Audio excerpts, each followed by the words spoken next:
untuk pengapalan menyertai gerakan pilihan raya di Ganas dan juga di Sarawak. Dan saya kira bahawa penerbitan kalender 2011 itu modal untuk nak bergerak di Ganas dan juga di Sarawak.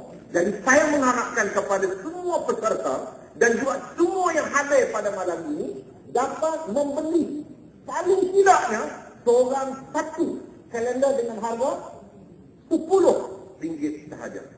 Jadi saya harap setiap orang yang nak bagi, sama ada malam ini ataupun besok, khususnya pada para peserta besok, dia mesti buat balik paling tidaknya seorang satu kalender. Dan saya harap kalau bolehnya bukan satu kalender, tetapi lebih daripada satu untuk dihadiahkan kepada rakan-rakan, kepada jiran yang lain untuk melihat tatapan rakaman peristiwa-peristiwa penting yang berlaku sebelum ini yang kita sendiri dan ahli-ahli yang lain yang tak habis turut sertai dalam perhimpunan-perhimpunan yang dirakamkan, digambarkan di dalam kalender 2011. Tuan-tuan dan saudara-saudara yang dihormati sekalian, bila kita bercakap persoalan tarbiyah, saya percaya bahawa inilah asas kekuatan yang harus ada, yang mesti ada dalam diri umat Islam, khususnya para pemuda. Sebab pemuda adalah penggerak perubahan. Pemuda adalah pencetus perubahan. Pemuda adalah pencorak dan memimpin perubahan. Dan juga kemenangan yang bakal dicipta bersama di dalam jamaah ini nanti insyaAllah. Oleh sebab itu tuan-tuan bahawa mesti ada kekuatan. Tanpa kekuatan dari segi dalaman seperti yang saya katakan tadi, dari segi keberanian, kebijaksanaan, ketangkasan, kepantasan yang harus ada dalam diri kita sebagai penggerak jamaah. Sebab itu proses pentarbiyahan ini merupakan satu yang sangat penting untuk pemuda dan seluruh ahli-ahli PAS melaluinya untuk memastikan, menjamin untuk kita terus berada dalam jamaah, dalam saf perjuangan ini untuk mengibar bendera kemenangan pada satu hari nanti ini insyaAllah. Sebab itu saya teringat kepada kisah penaklukan semula kota Konstantinopel yang dilakukan oleh Sultan Muhammad Al-Fatih. Sultan Muhammad Al-Fatih ini berpegang kepada hadis Nabi SAW yang antara lain maksudnya bahawa kota Konstantinopel itu bakal dibuka semula, ditawan semula oleh seorang raja yang baik dan tenteranya yang baik. Dia mengarahkan untuk dihimpunkan bala tentera untuk menyerang kota Konstantinopel, untuk menawan semula. Dia mengimpun dan diadakan latihan, pentarbiyahan, latihan dalaman, latihan peperangan. Dia bukan hanya membiarkan kepada jurulatihnya, kepada pegawai-pegawai tenteranya, tetapi dia sendiri sebagai seorang ketua negara, sultan pada waktu itu, turun untuk melihat sendiri bagaimana latihan itu diadakan. Siangnya dengan latihan peperangan, malamnya juga dengan peperangan, kemudian latihan dari segi pembinaan ruhiyah. Yang menunjukkan bahawa tarbiyah bukan hanya sekadar pembicaraan, percakapan, tetapi tarbiyah harus diterjemahkan dalam amalan pelaksanaan secara yang lebih meluas. Lalu satu hari dia merasakan bahawa dia masih sangsi dengan keupayaan yang ada kepada bala tenteranya. Dia rasa bahawa mesti ada kelemahan-kelemahan tertentu. Lalu dia minta panglima dia, bawakan kepada aku 2 orang bala tentera ini. Dia beritahu kepada bala tentera ini, aku nak kamu pergi ke kebun delima. Cari buah delima untuk aku nak makan. Mereka ni pergi untuk mencari buah delima. Masuk dalam kebun delima. Kebun delima pada delima, tapi tuan semua dia tak delima. Lalu macam mana kita nak ambil? Seorang berkata, salah seorang daripada tentera 2 orang itu, walaupun bukan nak makan, tahu tak minta daripada tuan, nama dia bunyi. Dia kata, aku tak tahu bagi sultan aku ni makan benda yang haram. Amnu balul mubarak. Jadi dia berkata, okeylah kita kena ambil. Balik menghadap sultan. Sultan kata, mana dia buat terima? Maaf, kami tak dapat membawa buah delima kepada bawah dari tuanku. kami berjumpa dengan kebun delima. Tapi kenapa kamu tak ambil buah delima? Karena kami tak berjumpa dengan tuan kebun delima. Lalu kenapa kamu tak ambil? Bukankah aku yang nak makan? Bukankah aku yang memerintah negara ini? Ya, tetapi walaupun kau yang memerintah negara ini, negeri ini, tetapi perbuatan mengambil barangan tanpa izin, tanpa permintaan, tanpa izin daripada tuannya, bukankah namanya mencuri? Saya tidak mau membenarkan sultan saya, raja saya memakan perkara yang haram. Lalu barulah Sultan Muhammad Al-Fatih ini confident bahawa jiwa kental yang ada, kekuatan usi jeriti, amanah yang cukup tinggi yang ada kepada bala tenteranya, hasil daripada proses percakapan, penterbiahan yang diberikan, latihan yang diberikan, akhirnya dia yakin maka berlakulah serangan ke atas kota Konstantinopel. Inilah dia tuan-tuan dan saudara-saudara sekalian.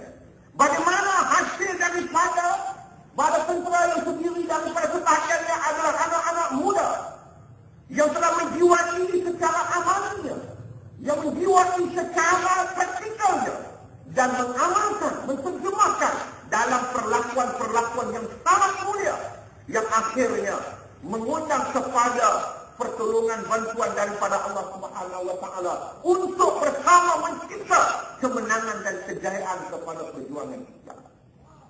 Dan inilah juga saya percaya dan saya yakin, galas yang akan kita galas, galas yang akan kita galas dalam tempo yang terketat ini mampu dipertahankan untuk membawa satu kemenangan yang lebih berjaya dan lebih berharga untuk perjuangan Islam di Malaysia, khususnya di negeri Kelantan ini, insyaAllah.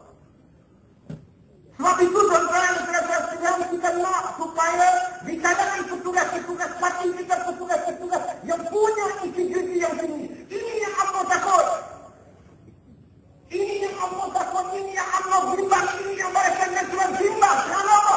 Karena kita berjuang bukan untuk kepentingan kebendaan, tetapi kita berjuang untuk apa? Untuk mendapat keredaan daripada Allah Subhanahu wa taala. Kita tidak pernah mengharap kepentingan kebendaan.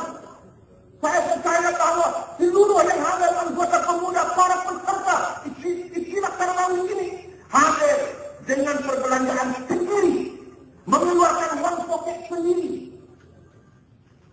Ini satu pengorbanan yang sangat tinggi.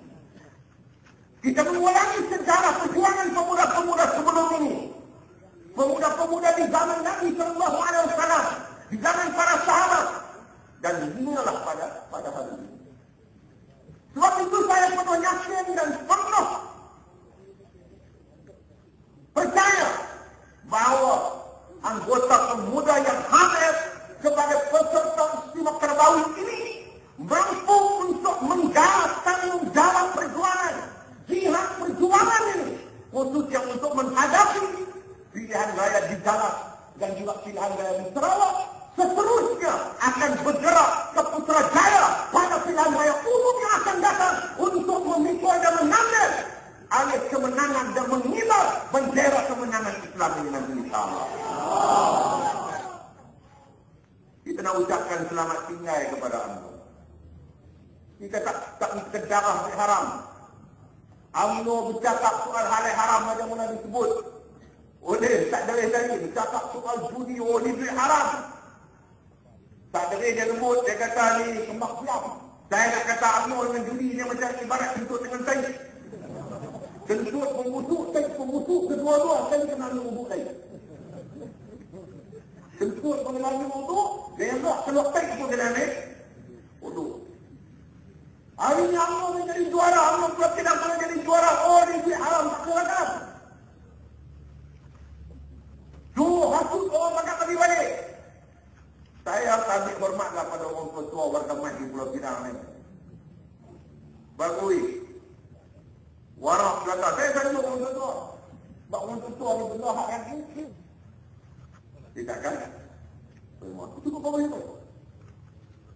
sayangnya pasal dia bagi ke UMNO. Dia diberi ke UMNO. UMNO dia ragu ke jelas harap dia bangun sebab.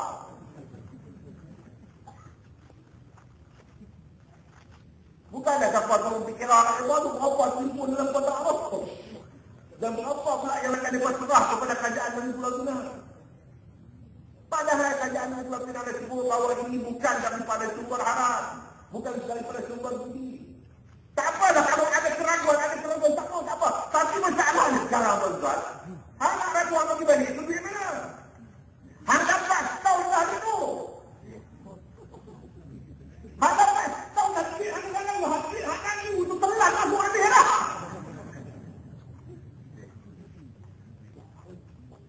Dan duit pun dapat satu. Dapat hasil dia keluar-keluar daripada diri daripada Dewan Terima tu. Tak ada tengok-tengok di rumah sampai main dia pulang tangan. Lingas habis.